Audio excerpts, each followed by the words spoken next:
ask House Majority Leader Eric Cantor, who joins us live now from Washington. Good morning to you, Congressman. Good morning. So I know you're going to have a vote in the House coming up on July 11th. It will probably pass in the House to repeal Obamacare, but it's going to die in the Senate. So why even do it? Well, Gretchen, what we've got to do is we've got to continue to focus on seeing if we can get back to the health care that people in America want. And that's why we have scheduled a vote in the House to repeal Obamacare.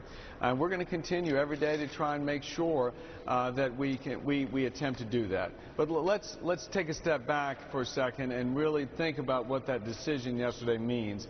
It really underscores the choice that people have this election. It underscores that people have in terms of the health care we're going to have in America, as well as many, many other aspects of leadership or lack thereof for the country. And so we're going to go in, try and repeal Obamacare. We're going to continue to try and focus on the kind of health care people want, which is patient-centered care. They don't want Washington coming in telling them what kind of coverage they should have or what their doctor can and can't do. Sure. That's why we're going to continue to fight. Well, one thing the Supreme Court did, Mr. Cantor, is it said, hey, what are you talking about? This is not a fee, Mr. President. This is a tax, a gigantic tax on the American people. And the Affordable Care Act specifically spells out that the IRS will come after you if you don't pay your tax. Marco Rubio said that's just one more thing we're going to have to worry about, the IRS coming after us now.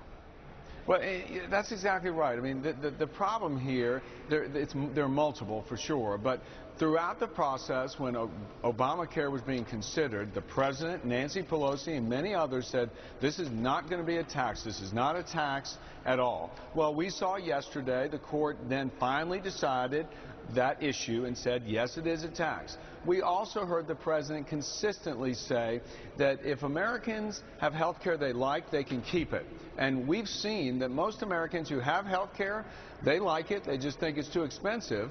And so what we're seeing now is Obamacare's forcing those people out of those plans. So yet again, a broken promise.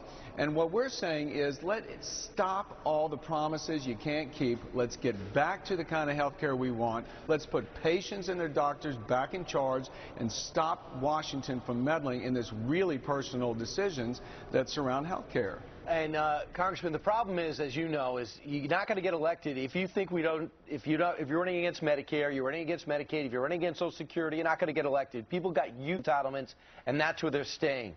Do you fear that you're going to be trying to pull something back that's already slowly but surely being institutionalized?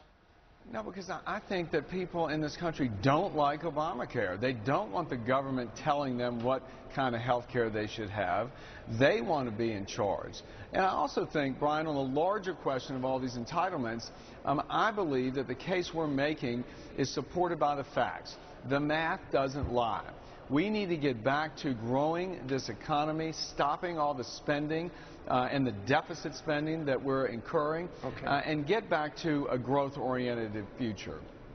All right. Congressman Eric Cantor, thanks for your time this morning. I know you got a busy schedule.